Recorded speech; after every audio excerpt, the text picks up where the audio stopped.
Okay, a very good morning to you all.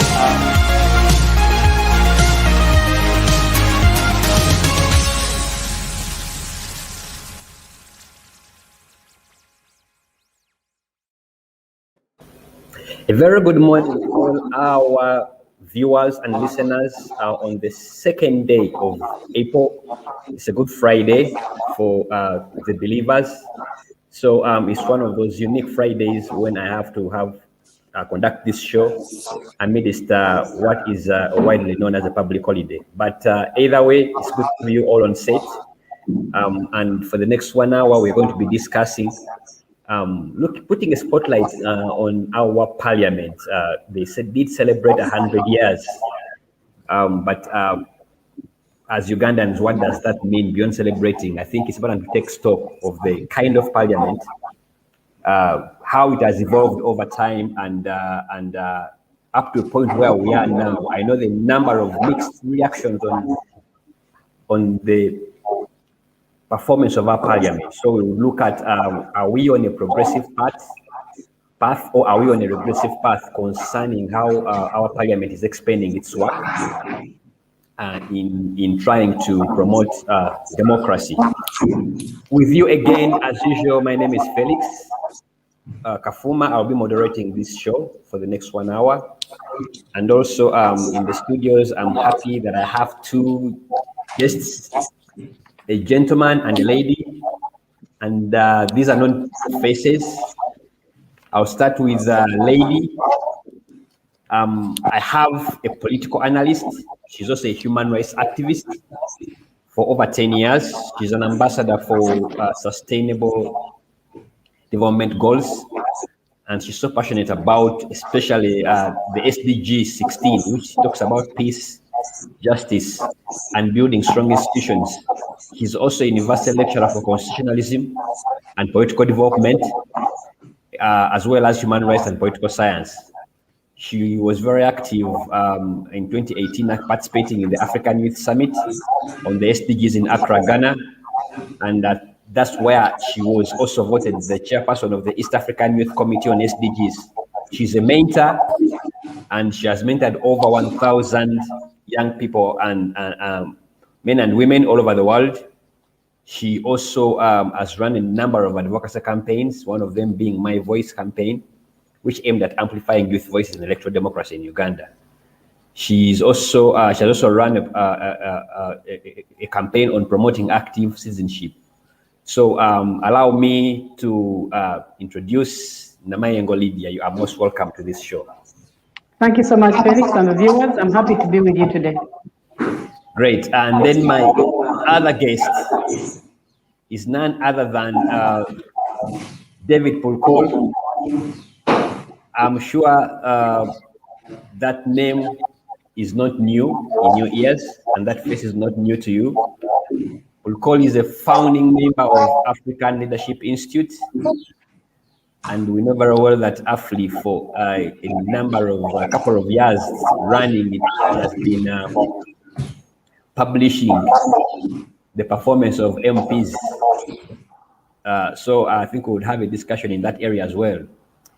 But he has a lot of experience as a public servant. He's an academician. He's also a social researcher and a development professional. He lectured at Makerere University. He has also at some point been a member of parliament. And I think you'll have to share with us your experience. He also served as a cabinet minister. He has headed the External Security Organization 2 times. He, at some point, also served as the Deputy Regional Director for UNICEF.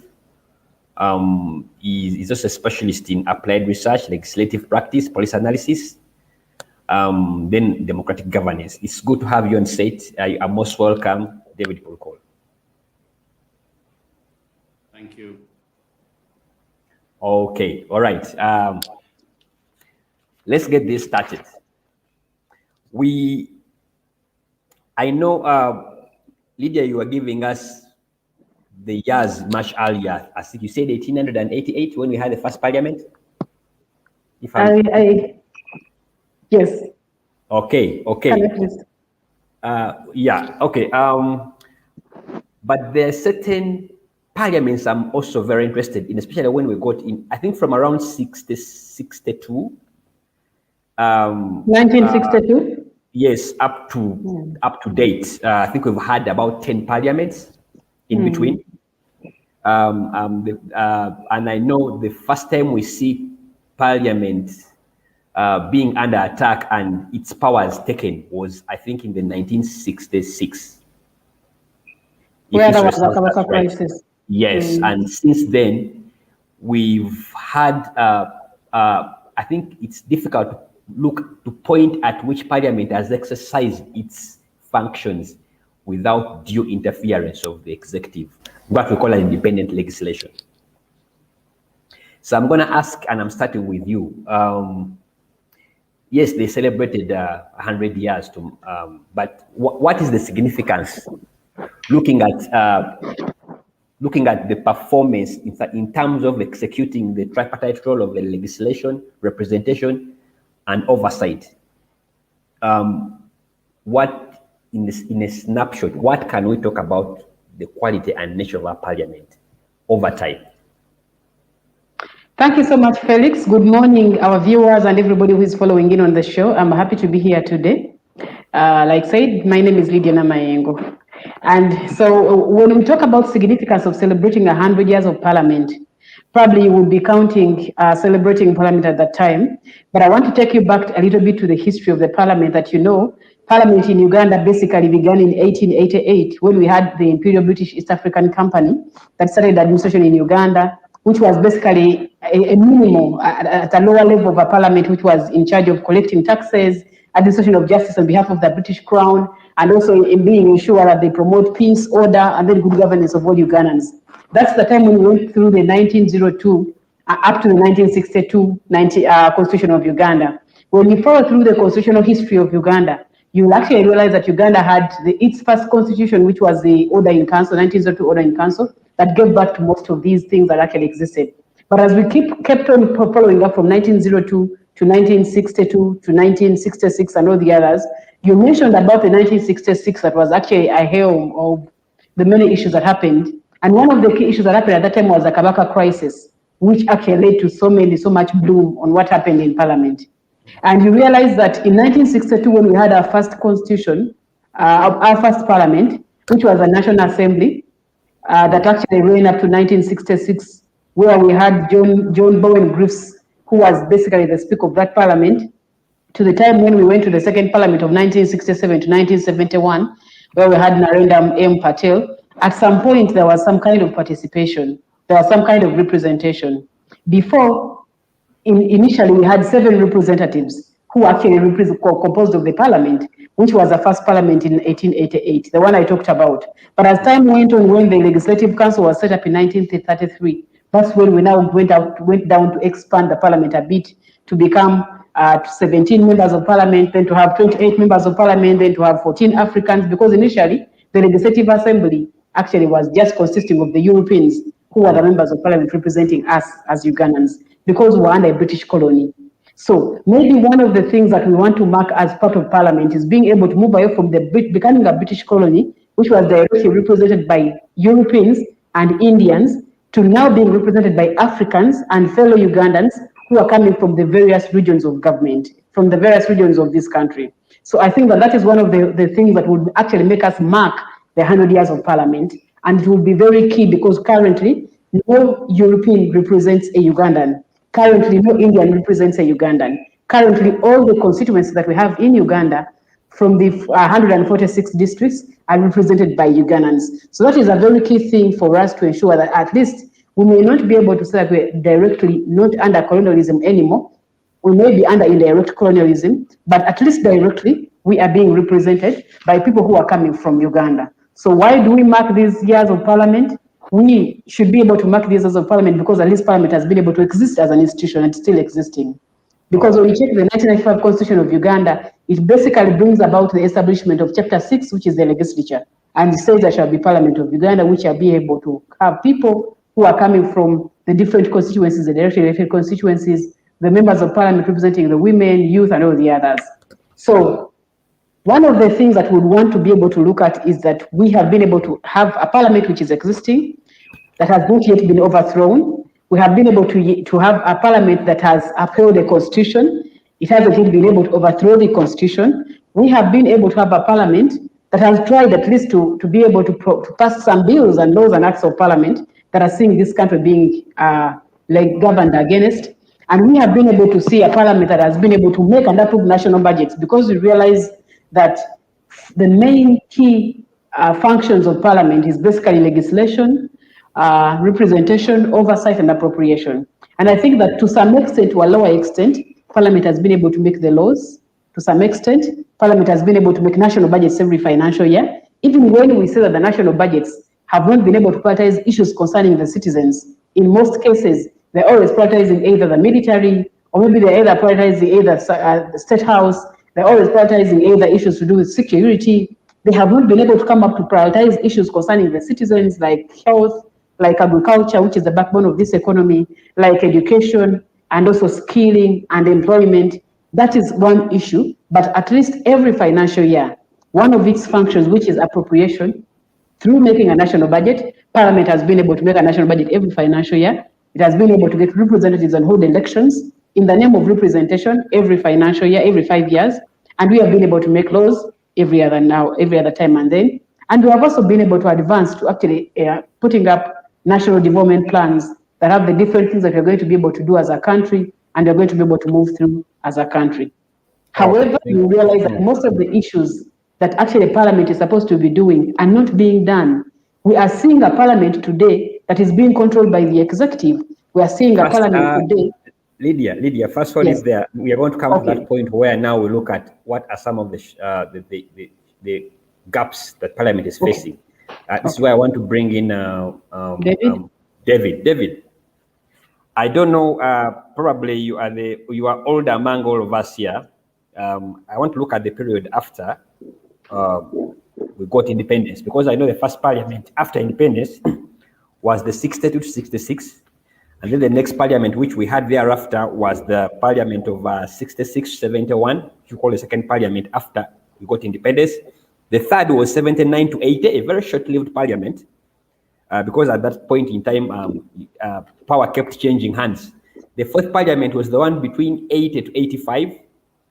The fifth Parliament, I don't know which Parliament you served in. Was it the fifth or the sixth? Of 86 to 96, which was mainly the National Resistance Council, which served as the fifth Parliament. The sixth was between 96 to 2001, probably it's that one. Then the seventh Parliament was between 2001 and 2006. Then we've had the 8th Parliament between 2006 and 2011, the 9th Parliament 2011-2016. Then we are also having the 10th Parliament, which is running its term before it can enter into the 11th Parliament. Looking at all those parliaments, which Parliament can you quickly point to that you feel has performed better than any other? And why?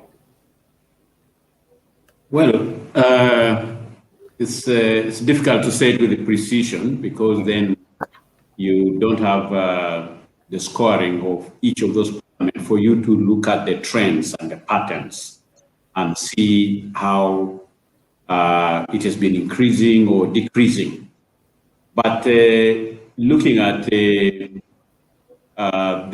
first parliament, it was a quasi unitary government, a federal system of government, quasi political multi-party, because the rest of Uganda was based on political party representation. And in the case of Uganda, it was the Lukiko to nominate people or to elect people to come to the national level. So there was Kabaka Yeka and the alliance of Kabaka Yeka and UPC and so forth. So you can see Ugandans entered into independence with a constitution of 1962 and therefore a parliament therefrom that was, as I said again, quasi. Okay, you have unitary government existing, which used to be part of the crown, the British crown, And then you had those areas that were part of the kingdoms or chiefdoms of Busoga and so forth, and kingdoms of the Toro, 1901 agreement or 1900 agreement in terms of Buganda, in terms of Angola agreement and so forth. So those kinds of quasi. So we entered into a formula where we govern ourselves in a multi-party dispensation. And as we moved on, multi-party, quasi-unitary, and quasi-federal, and so forth. So as we went on, I looked into the rules of procedure for that parliament when we were designing the rules of procedure for another multi-party system, when Uganda chose through a referendum to go back from a system to a multi-party system to derive this. So we had opportunity to look back into those debates, the numbers and so forth, into using their rules of procedure to inform the current rules of procedure for a multi-party parliament.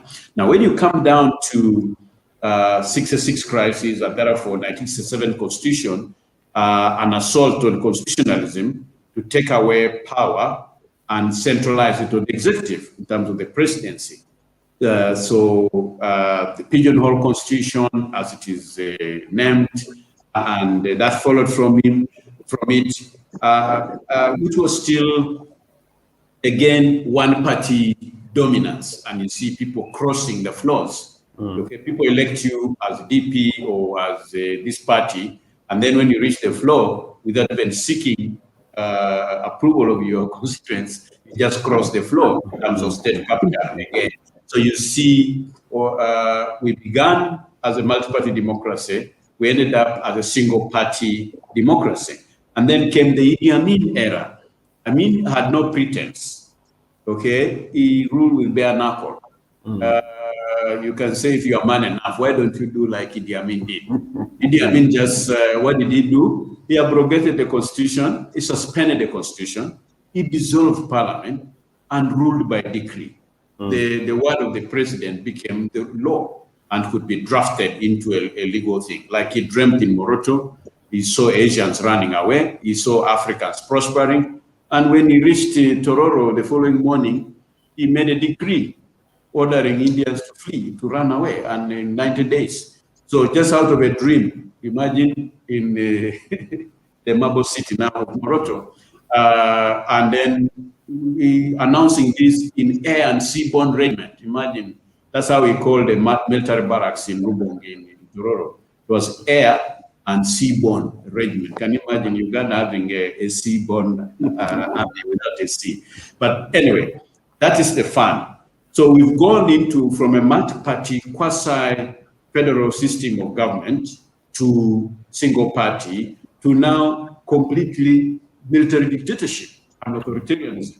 And then again, we bounced in 1980 into umbrella politics, a no-party system of UNLF, brief as it was with Rugumayo as its speaker, Monya Joke and others, and of course Museveni in the military commission and Mwanga, and to now the elections again, multi-party system. Then back to of 1980, 86, 85. Then we're back into the umbrella politics, that we all be in one umbrella, big crowd. I don't know whether there are cows in it or no cows, but that's the movement system. Again, now from there to a multi-party system. But what kind of multi-party democracy are we in now? So people have invented, Ugandans have invented a system of democracy where you are in a multi-party mode of democracy when actually you are in a single-party dictatorship in terms of manufactured majorities in parliament. Manufactured, as I've said again. So although ordinarily we are in a multi-party, but what kind of multi-party are we running? It's a single party. Or you are in a single party dictatorship, but baptized as multi-party democracy. So where you have a constitution and there's no constitutionalism between the electoral circles. So what amount of constitutionalism, how the constitution being upheld, protected, or even implemented between the electoral cycle in the 5 years. So even during the electoral cycle, you need election observers, or do we need now peacekeepers? Okay, these are all issues the amount of violence that is generated, and therefore elections becoming just for getting stamp of approval, okay, and with our imperfect democracy. So what then comes in is what's the result of that parliament? If you allow, I could just give you a glimpse from our performance scorecard, what we found in terms of the 4 roles of parliament. If you don't mind, can I just give you a few? Please. Yeah. And in terms of the composition of the 10th parliament, that's where we are now. So 65.1% are males and 34.9% are females. So you can see the disparities in terms of representation, male and female. It's a male-dominated house, okay? And when you look at the positions of leadership positions in parliament, you find women take 33.5%. What are these positions? As vice president, speaker, deputy speaker, attorney general, deputy attorney general, government chief whip, cabinet ministers, leaders of opposition, opposition chief whips, deputy opposition chief whip, shadow ministers, chairpersons and vice chairpersons of committees, and commissioners of parliament. When you look at who holds the leadership in our parliament today as an institution, 33.5% are women. Of course, you can say that the Constitution or the 95 Constitutions puts 30% as a good thing. But I think should the 100-year-old institution still be looking like this? At 100, you already have property, you have grandchildren, you have. But is our parliament behaving like an adult, or it is still behaving like an adolescent? These are all questions we need to look at. Now, when you look at representation, if you don't mind, I can continue. So 66.9% was, in terms of attendance, again, very low attendance of the plenary. So you find that attendance of plenary with 20% from northern Uganda, 16% of central region. Can you imagine people attending plenary from central region, only 16%. Where do they go? The rest go. 20% from northern Uganda. These MPs who come from eastern Uganda, 21%. 18% from Western Uganda who attend plenary. And then you find committee attendance is much better. Again, Northern MPs attend 42% of committees. Central Uganda attends 43% of their MPs attend committees. Eastern Uganda, 49% of their MPs attend committees. Western Uganda, 40% of their members attend committees. Where do the rest go? None of this is 50%. So why then do we have such a big house of people who don't attend plenary, and they also don't attend committees? And now, and then we found that women outperform males in attendance of plenary, and men outperform women in attendance of committees. So imagine committees is where the business of parliament is done. 70% of work of parliament is done through committees. But then the decisions are taken in the plenary. All the committee reports are brought to the plenary. That's where the women, and women attend more where decisions are being taken. And yet they don't attend at the cookhouse, at the committees. And you find men attend committees more, but don't attend more. So you can see the low attendance indicates ineffective institutional system of our, that's the state of our parliament, very ineffective. It has no system to compel MPs to prioritize the schedules and rules of procedure of the business. Because if you cannot compel MPs to attend committees, tell them to attend plenary, then what is the state of our parliament? We're saying it is ineffective. Then parliamentary performance scorecard, for us, we did not get any witness, any systematic retribution or punishment procedure for members skipping parliamentary business.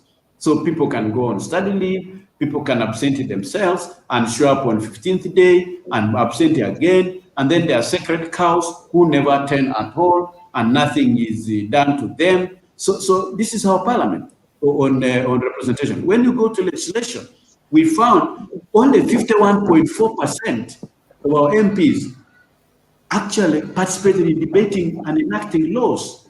When we look at how many laws were passed, which MPs took on the floor, which number of MPs moved amendments to those laws, you find only 51.4 are the ones participating in making laws. So where do the rest go? And then you find, again, 18.5% of all the bills, okay, comply with the rule of procedure, that a bill must stay in a committee for a maximum of 45 days, so that business does not remain in the committee. But now we found only 18.5% comply with that rule. And we found most of those bills that comply with the 40 days rule are those which deal with resources, taxation, custom duty, adjusting, where money, taxation things are, economy. The rest are staying longer. Like, for example, domestic relations bill is taken over 1,300 days. It has not come back from the committee since it was taken to a committee.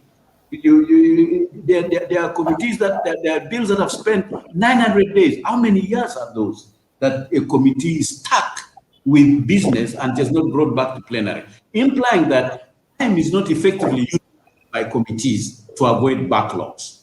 So there's a lot of backlog. You may find that PAC, for example, is considering Auditor General's report of 3 years back.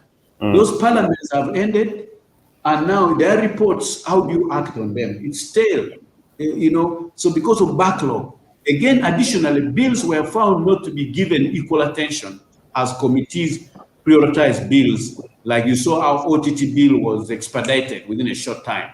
Now you find data protection privacy bill has taken over 900 days.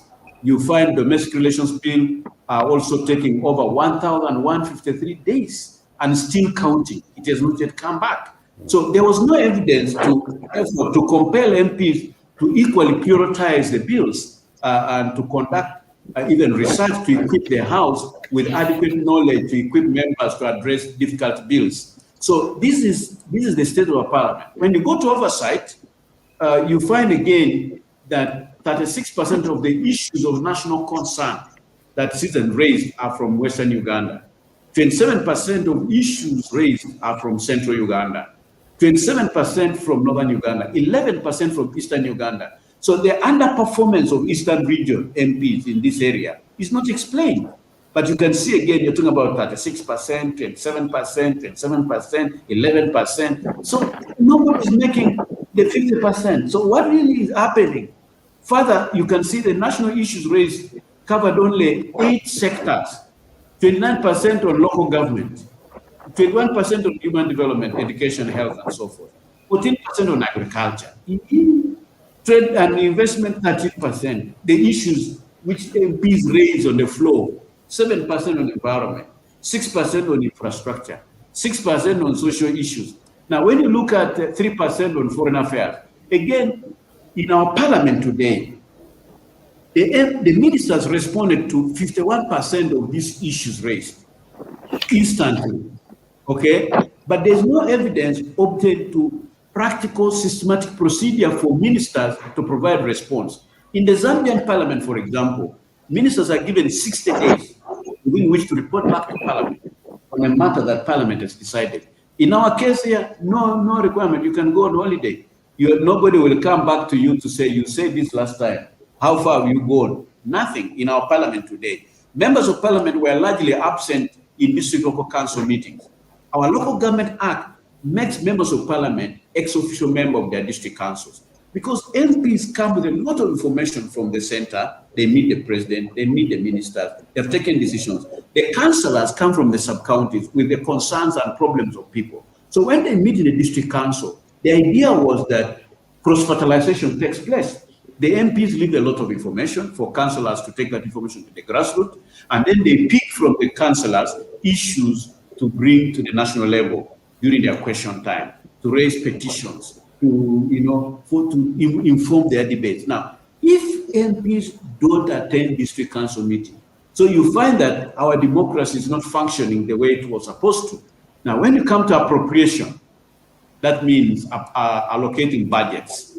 You may find that 60% of the budgets complied with the provisions of the law, i.e., for example, a department of government must align its budget to the national plan 3, national plan 2. Now, if only 60% of the ministries, departments governments, agencies of government, only 60% have aligned their budgets to the national plan. So they are violating the Finance Act. Okay, so then what happens to the 40% which did not comply? Those ministries that have not aligned their strategic plans to the national plan. So which plan are we budgeting for? So will this plan of taking Uganda 2040, will it be implemented?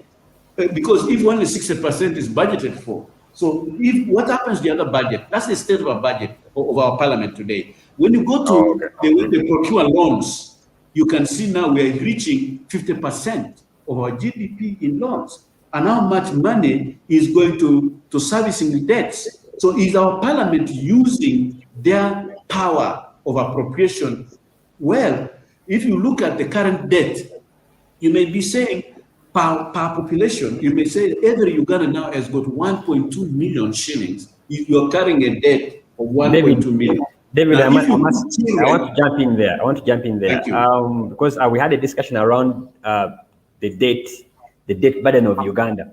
But I'm going to come back to you to elaborate some of those things. But when I want us to go for a break, but when I come back from the break, I'm going to bring in here Lydia, because you've raised a number of things, and that's why I left you to flow uninterrupted, because I want Lydia to.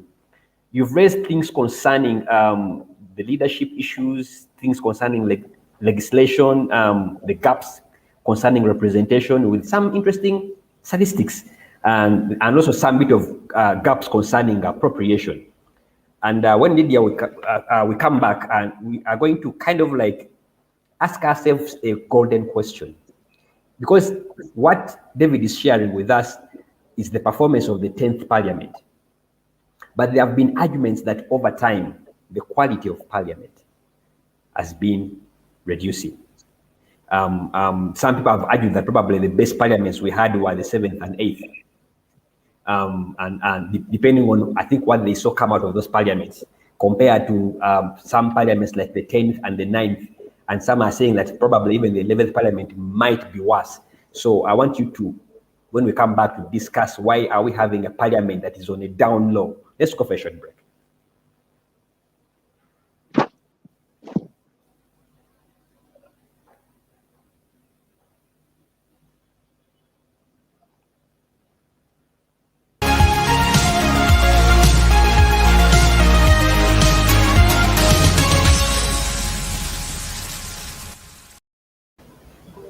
The monster of money politics is eating up Uganda's democracy.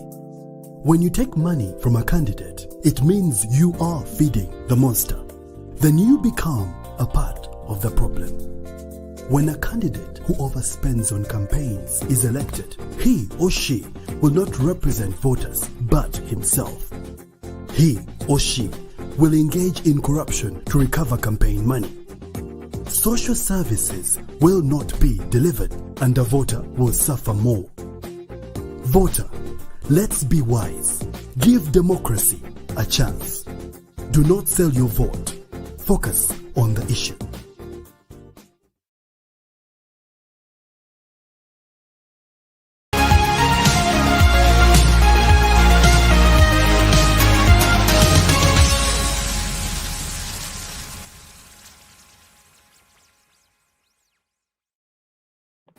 Okay, you are welcome.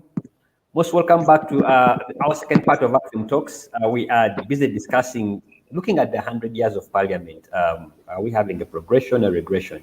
Before we went for a break, David was painting a picture that is answering the part of regression. He gave us some interesting statistics concerning how Parliament is performing in terms of appropriation, in terms of representation, in terms of legislation. Painting a picture worth worrying about. But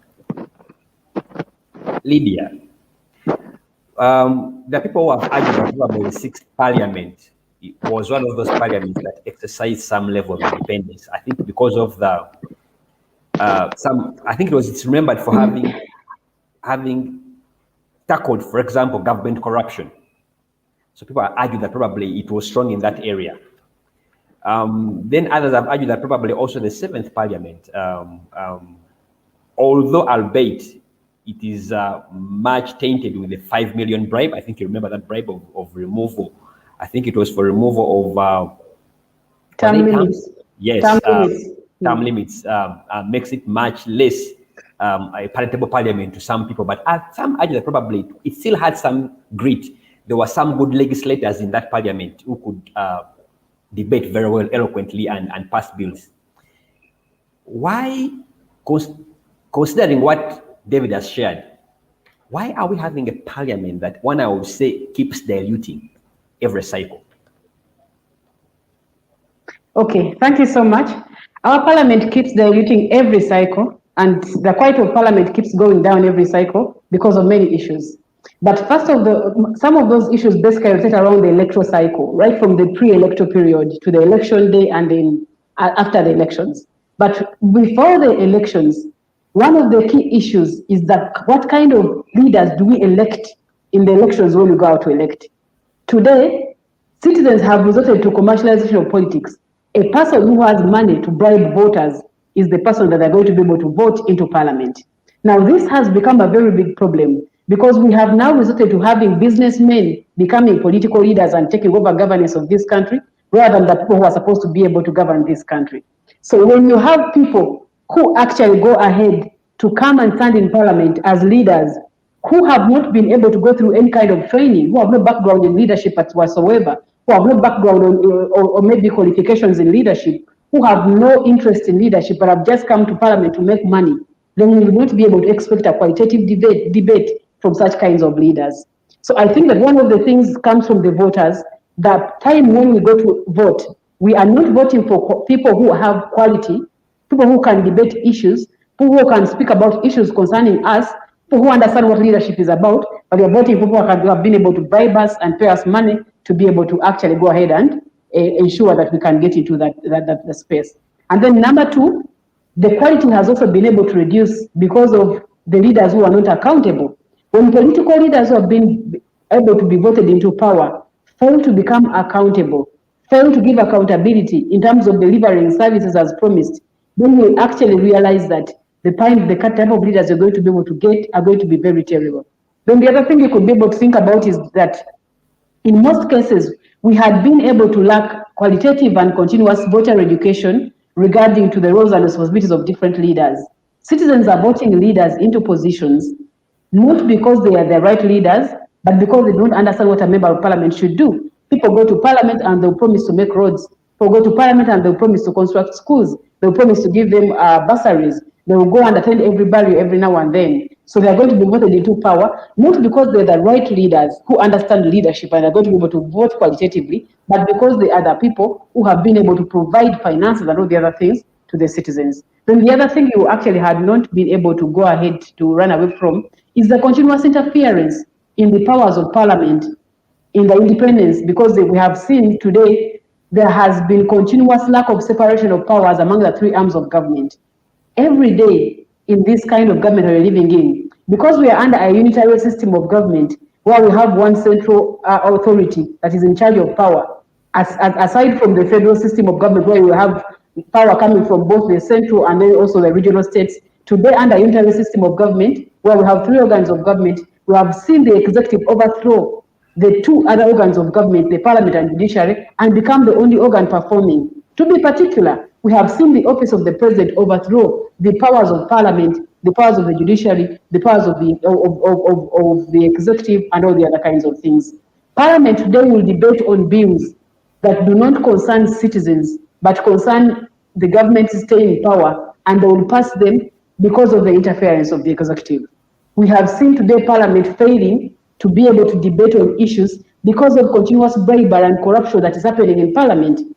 Today, leaders will be taken to Chankwan's Leadership Institute to bribe them, intimidate them, threaten them, even when they have failed to pass a national budget yesterday that was considered in prioritizing issues concerning the people like health and education and agriculture. They will come back and still pass the same national budget the following month or the following week after being infiltrated by the executive through going through the Chankwan's Leadership Institute and after threatening them or promising them a kind of money. We have seen cases where the head of state has personally come and sit in Parliament to ensure that what his interest is or wants is protected. For instance, in the 2017 amendment of the Constitution, where we had to remove the age limit, we saw when Parliament was actually infiltrated. We saw the president coming into Parliament to sit and observe who is voting no to move age limit and who is voting yes to be able to get value for his money. We have seen military intervention come into Parliament. Military has been able to actually intervene in parliamentary affairs where members of Parliament have been beaten down, members of Parliament have been hunted, members of Parliament have been threatened and intimidated. So we find at some point this instills fear among the members of Parliament. Why do we have a reducing qualitative debate? It is a whole lot of very many processes, but also you cannot be able to run away from the constitutional crisis. Uganda currently has a constitutional crisis where we find that most of the powers of appointment were given to the president, the sitting president of Uganda. The president has the powers to appoint the speaker, or has the powers to appoint the judiciary, has the powers to appoint the courts, the judges of the Supreme Court, the judges of Constitutional Court, the judges of the Courts of Appeal. He appoints the Education Service Commission, the Youth Service Commission, all these kinds of things. Even when vetting is done by Parliament.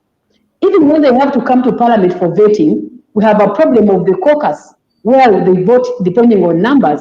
And in most cases, NRM has the majority numbers because what government has done today is that they have been able to divide up parishes to become constituencies. In Uganda today, sub-counties have become districts. Leaving alone the continuous issues that actually like Article 179 talks about the issues that we'll be able to consider before creating a district or a constituency in terms of economic viability, in terms of the density of the population, in terms of the geographical features, but all these kinds of issues really they're done by the Constitution are not actually being followed. So you will come to Parliament where you have a vetting committee, but the vetting committee, and also you have a Parliament that is full of members of Parliament who are also coming from the NRM, who are actually going to go and first consult with the NRM caucus system and then come up with a position. So in most cases, we're seeing a Parliament which is actually controlled by the executive. We're seeing a Parliament which is under arrest. We're seeing a Parliament which is under prison. When Parliament is under prison, even when you have 50 members of Parliament, even when you have 30 or 20 members of Parliament from the opposition who would want to debate against a given issue, they are not going to be able to consider the quality of the debate. They're not going to be able to consider the issues that you're raising in the kind of the bills you're going to pass, but they're going to consider how many are voting yes and how many are voting no, which is going to be a very difficult problem. So I think that we need to be able to think through all these kinds of things. We need to be able to ensure that we can review our constitution and be able to make some amendments to reduce the powers of the president, because initially, having control over most of the institutions of government wouldn't have been a problem if you have a president that is going to serve 5 years or 10 years and go. Under 2 terms, a president cannot be able to capture institutions of government. You cannot be able to capture Parliament, you can't be able to capture the Bank of Uganda, you can't be able to capture the judiciary in just 5 years. But because we were able to amend this constitution forcefully in 2005 and then removed the term limits, and then we were able to again wrote the constitution and amend it forcefully in 2017 and remove the age limit and endorse life presidency, today it has become a big problem that even when a presidential election petition is raised and taken to the judiciary, you will still find the same NRM cadres controlling the judiciary, and they'll still be able to go and work ahead and it serves the interests of the president, who is existing executive and chief of army. So that becomes a very difficult issue today. Okay. The issue is you're raising a number of issues that are contributing to the declining quality of parliament that we are having. You seem to point to paint a picture that multi-party, our movement into a quote-unquote multi-party politics seemed to have worked against the quality of parliament, because caucusing, there's nothing wrong with caucusing. Every party should have a position on every matter, and probably the issue is on issues of national importance. At what point do you draw lines and do not necessarily pursue a party line which is not necessarily promoting or recognizing that this is an issue of national importance? But that brings me to a question that I want to throw to David. To what extent, when we talk about the independence of parliament, and partly Lydia has touched the elements concerning the independence of parliament as an institution, and in fact, I had a question here of whether parliament gave out its powers or the powers of independence were taken from it, or it voluntarily gave it away. Because if Parliament chose to act independent, it can, with all due respect. But to what extent is multi-party politics, the way we are practicing it, affecting the quality of Parliament? If you put three questions in one, Yes. But, one is its independence. The second is the quality, and third is what really happened. Okay, in terms of both of these two, in terms of independence, in terms of quality. But let me start with independence.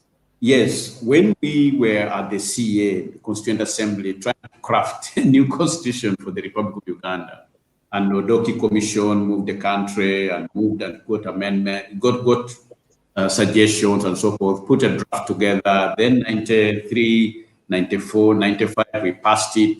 Okay, people had to be elected, one man, one vote. Previously, it was through lining up and electoral colleges.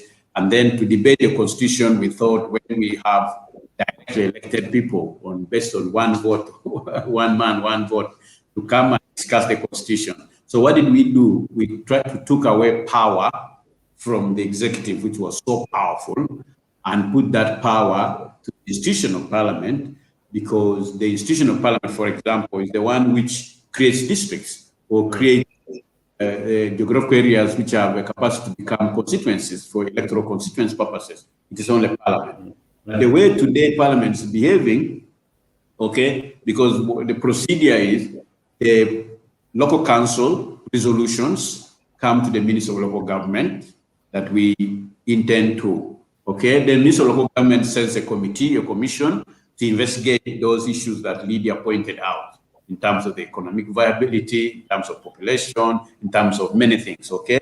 And then writes a paper. Then the Minister of Local Government is supposed to write a cabinet paper. It goes to cabinet, and then cabinet debates, but it cannot create a district. It cannot create a constituency. It has to come to people's house, parliament. And then parliament is the one which debates and then approves. But what do you have today? You have MPs who go to plead with the president. You have a community which when goes to it right in front of the president to persuade him to give them a district. You have a case in parliament where an MP comes and wants to commit suicide using his own tie on the floor of parliament, unless Tororo is given a constituency. And now the very parliament is under the constitution, is the one with the power. Now then there's this emperor moving around, masquerading as having power to issue people districts and so forth. It doesn't have in the constitution. So why did parliament give away its power? I'm just using that one single case to illustrate my point, that are there powers that the parliament has ceded back to the presidency, which we had removed on and brought to parliament. Now, when parliament gives a huge budget for envelopes, brown envelopes and so forth, gifts to the president, so you've created now a kind of Republican monarch who goes around with your own, but if parliament does not vote that money, where will he get to bribe anybody? You understand? Parliament, which the executive brings I said there's COVID response. And then he said with optimistically transactional, that I scratch your back, you scratch mine. And that which legislate for its own interest. And now COVID response, the cabinet brings a bill, this budget, and then you say include us also inside. Otherwise we shall not pass. If you don't give us also COVID money for responding as MPs, sorry. So they hold the executive at ransom. And then they also end up putting themselves into that. So in terms of, so now when we begin to legislate based on self-interest, and when we become transactional, at every slight provocation of the speaker, oh, I am the one who removed term limits, who removed the age limit. If I did not remove, then you would now be in Raptura. You know, that did you do this so that you can, be compensated? You can see the kind of transactional politics. So where then the independence? Because we gave parliament to be the only institution to determine its own emoluments, its own allowances, its own salaries, so that nobody can influence it. That was our idea. We were thinking that Parliament will become independent because they don't have to beg to anybody to approve their salaries. They are the only institution in the land who can determine their salary. But has it worked? No. Instead, that's not enough. It is still prone to, maybe we are wrong. So then you ask yourself, we took power that Parliament can actually, as power to censor a minister, to recommend interdiction of a civil servant and removal from office. Parliament can impeach a president. No other institution in the land can remove a president by impeachment. So, but as Parliament exercise this power, does it even know that they have this power? That if a minister refuses to behave in a way that to the population of the people of Uganda, you can lock him out of Parliament until he does something like this. So there are a few cases, by the way, that Parliament exercised. Like, for example, I remember when Jacob Olanya was chairing in the third session, and then the committee, the policy statements brought by ministers were substandard. So they were thrown back to Moses Ali, and the Parliament adjourned. Ministers are not taking this Parliament seriously. Go and revise this policy statement. They are just substandard. There was a time when there were no ministers, only one minister was in Parliament, and the Parliament had to close and send the Prime Minister to go and collect the other ministers who will respond to the issues we're raising. There are cases where Parliament asserted itself, its independence. For example, when they want to pay Uganda traders who were cheated in South Sudan or not paid in South Sudan, the executive came with a small list of the favored few. But Parliament expanded that list, to bring other citizen people, traders who were not. So there are cases where Parliament has really acted to the best interest of citizens. For example, where people register Uganda Airlines in their own personal names, and then want government to put money. So you saw how the minority report by this woman MP from Lira, Joyce Angom, brought the issue and it carried the day. So, by the way, when we bash Parliament, we should also look at some of these positives where Parliament has tried to assert its independence. And the following day, what did you see? A proper registered Uganda Airlines, and so forth. So there are cases where they have saved a situation where they even made noise, even if they passed the OTT bill at 5%, but they came back after that noise in civil society and so forth and reduced to 1%. So there are cases where our Parliament has tried to assert its independence, but there are cases where they have ceded. That's why somebody asked me in Moroto, how many parliaments does Uganda have? Because the one sitting in Kampala, chaired by Kadaga, removed taxes on paraffin, on salt, on what? But the one sitting in Entebbe put the taxes back, And then the one sitting in Changwanzi, so which parliament did we send our MPs to? These are the questions. The one where presided by Kadaga, or the one sitting in State House, or the one sitting in Changwanzi. In Changwanzi, our democracy is meant to stand with its head upside down and the legs up. Why? The people's representatives who are supervisors of the executive, nyamparas of the executive, they oversee the executive and make sure the executive behaves to the best interest of citizens, make sure that the laws passed are implemented the way they were passed, make sure that the budget passed must be. Now, when you take people's representatives to Changwanzi, put them in green uniform, and then they find the executive comes with their pips on, MPs don't have pips. The MPs are the ones saluting the executive. The ministers come with their pips. So you imagine a nyampara, a supervisor, saluting a supervisee. It puts our democracy. Who should salute who? Who is the boss of who? So these are simple things, but it is telling you how people are circumventing, how they're eroding the independence of Parliament. Now look at this debate which is going on the speakership of Parliament and deputy speakership of Parliament. Now, I have just told you areas where the regulations are not being enforced, where transactional politics is at its best, where money has taken over because people have been voted because of their money, they have bought their vote, So they are no longer accountable to citizens because you are not the ones who elected me. I vote myself into power, and therefore have no responsibility to do. The role of money in politics, which is actually, okay, main area of concern, is eroding that independence of parliament. Because now you find this woman MP, okay, being now next to these men who have a lot of money, okay, who will bring me back to parliament. Towards the last 2 years or 3 years of parliament, you find that they become so humble. And if you don't behave, the one who funded you the other time is used to, they will gang around against you and throw you out. So the role of money, again, and those money magnets, and therefore, whose interests are they? So how can citizens be empowered so that the MPs can become independent again? So that this institution can become independent again. So when you look at the quality of debate, because then you don't mind whether you attend or you don't attend. After all, your emoluments, your allowances are consolidated. Whether you attend or not, it is flowing to your bank. I wish we could separate so that if you don't attend the house, you don't get allowance for that.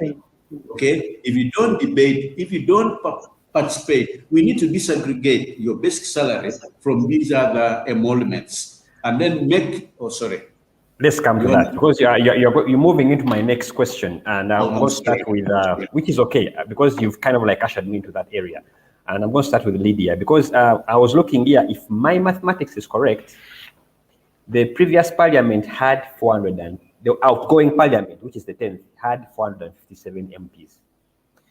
And I think we are having 72 more. So our numbers are going to be somewhere around 529.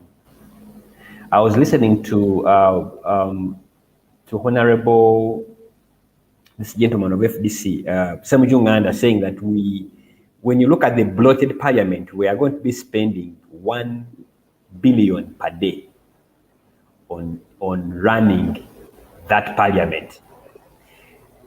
We've had disappointments with the 10th parliament. We've had disappointments with the 9th parliament. Looks like every parliament that comes is disappointing Ugandans. The expectations are high, but we end up being disappointed. What does, if you were to give the 11th parliament a blank slate, what would be some of those things you would want them to what could ideally change about the 11th parliament that can show we are back on the trajectory of having an independent, functional, strong people parliament? Me? Yes, Lydia. Okay. Thank you so much. For me, I would, if we are supposed to be able to go back to the strong people's parliament, I would want the 11th parliament to think about the first thing is prioritizing citizens' issues in the national budget making process. I think that if Parliament can be able to prioritize issues, because like we said before, in many cases, the national budget has to actually work hand in hand with the National Development Plan. Uganda is currently running a National Development Plan 3 that is actually running for 5 years.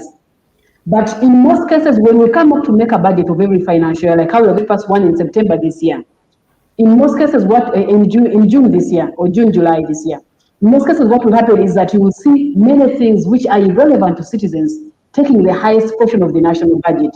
You will see State House taking the highest amount of money. You will see security. You will see UPDF taking the highest amount of money. Security is important. It is very important. Yes, we admit that it's important. But it's not more important than education, than health, than job creation, than employment, than skilling. Those are the basic issues to this country. If you have citizens who have jobs and have money to sustain themselves, you wouldn't want to have a big team of security. For example, what is the use of SFC in this country? For instance, what is the use of having so many military officers in this country? What is the use of having so many police officers in this country? As long as you're able to tackle economic security, as long as you're able to have economic freedom in this country, then you won't have the military and the police having to take up a lot of money for us as a country. So I think that prioritizing citizens-driven issues in the national budget making process by members of parliament would be one of the things that I want to see them stand up. And if it refuses, and if the executive refuses to actually pass up that one, I would see members of parliament work in unity and say we're not going to pass this budget, whether the president wants it or not, and they will still stand their ground and say, we're not passing this national budget. I want to see that happen in the coming parliament. Then I would also want to see this budget bring about financial sobriety in terms of fighting against corruption, because we have had members of parliament who have been able to have poverty of the mind. A member of parliament who's taking 30 million shillings as a salary, why would you take a 5 million corruption bill from the president? Why would you take 2 million from the president for you to pass a given law as a bribe, yet you're actually earning 30 million shillings? That means that you're not just poor, but you actually have poverty of the mind. You never get satisfied with what you have. You're always thinking about getting more money, probably because you want to foot the bills of the money that you have been able to put into the election. So I would want to see members of parliament revisiting bribes, corruption scandals from the executive and any other organ of government that is trying to bribe them to pass a bad law into parliament to becoming a law. That would actually be able to work out for me very well. I would also want to see members of parliament be able to defend their independence, be able to defend this constitution, be able to defend the supremacy of the constitution that is actually going to take place. As long as we're not having a parliament that is following procedures, that is following constitutionalism, that is following and willing to protect the rule of law, we are not going to be able to go anywhere in our political development, in our democracy journey as a country. I would also want to see the parliament dismiss military from parliament. I would want to see them take a stand to actually chase away military from parliament. For instance, I would also want to see them pass a law or an amendment to remove the minority groups, members of parliament, from parliament. Why do we need to have youth MPs who cannot even represent youth from their region? Why do we need to have army MPs in parliament? Why do we need to have people with disability MPs? Why do we need to have workers MPs? Why do we need to have elderly MPs? Yet all of these categories of people have constituencies where they come from. All of these who have villages and districts where they come from, who already have one MPs for the district and already have constituency MPs for the district. So I want to see them pass an amendment to reduce on the size of parliament to ensure that we do not actually go ahead and have all these members of parliament who are not actually passing any role to the members of parliament. I would also see them fight against public expenditure and loans and public debt. The public debt, like David said initially, is worrying in this country. I would want to see Parliament be able to take a stand and say no more loans, especially to the loans that are going to service State House supplementary expenditures. Supplementary budgets coming from State House are sickening this country. Every financial year, every 3 months, or after 3 months of passing the national budget, you always receive a supplementary budget for State House.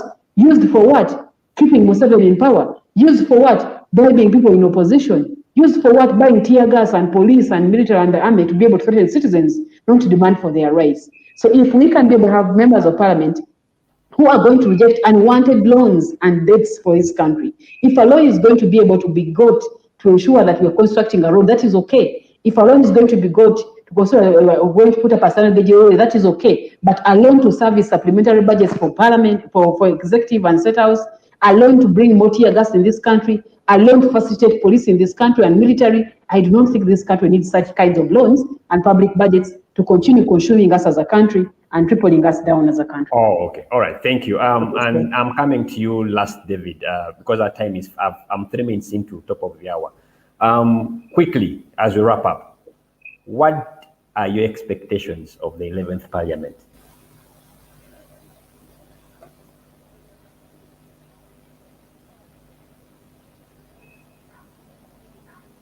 I can't hear you, David. Maybe your mic is muted.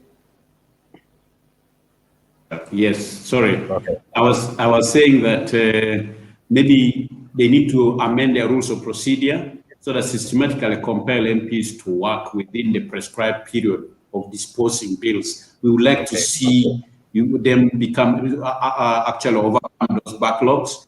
Secondly, I would like to improve attendance. Again, business should also be supported, that system to punish and to separate the emoluments from their basic salary as a way to make them to work on a monthly basis. Parliament should schedule, again, should form, let me go to the main, let me leave other things here and say, Parliament should increase funding for research department to generate data to help individual legislators to widen their knowledge improve their quality of analyzing bills. Maybe the civil society need to work together with these MPs. Those civil society who are active in those areas should really begin to give talking points to these MPs as a way to improve the threshold of information that they in the debating. Then they also need to adopt the system of speakers list. Instead of everybody speaking for 3 minutes, I think the speaker should just select, maybe the party should select 5 who can do research and be given 10 minutes each to start the debate. Then the rest can come with their 3 minutes. So that pushes the quality of the debate upwards. And also because a lot of would have come from those who have done the research, they set the tone. The Library and Public Relations Department honestly needs to expand the readership of the answered and non-classified parliamentary committee records to regional public libraries, offices, and so forth. There must be a way on social media and so forth. Government of Uganda should consider adopting the parliamentary scorecard, in my view, as a yardstick for measuring performance. But when you see them resisting, I think they just need to adapt, because we're just using citizens because the citizens are the employers, they are employees. So the citizens as employers must have a system of appraising their performance to renew their contracts or not. Again, citizens also want to separate the executive from the legislature. I think this time has come for members of parliament not to be appointed to serve as ministers. I think ministers should be technocratic outside those who are elected. MPs should just come and do what they have been elected, yes, so that they are not bribed to become ministers and behave because you are waiting to be appointed minister. If you are not frank, okay, then I think we also need to create, maybe instead of increasing the size of parliament, maybe we need to create 2 houses regional of parliament. 2 houses of parliament also, to say that they are upper house and the lower house, where the upper house, the Senate, can scrutinize the decisions that have been taken by the lower house. And that may increase the quality of decision making or improve the quality of decision making our legislative arm makes. If you decide, instead of increasing constituencies, why don't you split and have the upper house, the lower house, and so like in the case of Kenya. When you come to currently women composition, for me, 33% in the leadership of parliament is so low.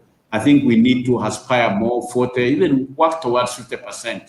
And then citizens further wants MPs to have periodic feedback through regular, structured, predictable quarterly constituency meetings. Every quarter, an MP must come, must be structured feedback, where they come and tell people what has transpired in the last 3 months, and where they pick issues to take back to parliament. And that quarterly meeting, constituency meeting, must be documented, and attendance must be covered live on radios and so forth. So there must be, not through funerals, not through burials, not through church meetings, not through informal, there should be formalized ways of structuring citizens' feedback with their MPs. Thank you. Wow, thank you. Thank you so much. This brings us to a close. It's been a very interesting debate. I think we didn't actually even finish it. I think we shall have to come back here and then look at in detail how the role of the speaker has changed over time, and how is it also affecting the way parliament is run as an institution. But thank you so much. In the studio, it has been David Pulkol, the founding member of African Leadership Institute, and also I had Lydia Namayengo, who is also a political analyst. We've been discussing the 100 years of parliament's performance, closely looking at its progression or regression. We will be here again next Friday. Other than that, I wish you all a very happy Resurrection Sunday, and God bless. See you then. Bye-bye.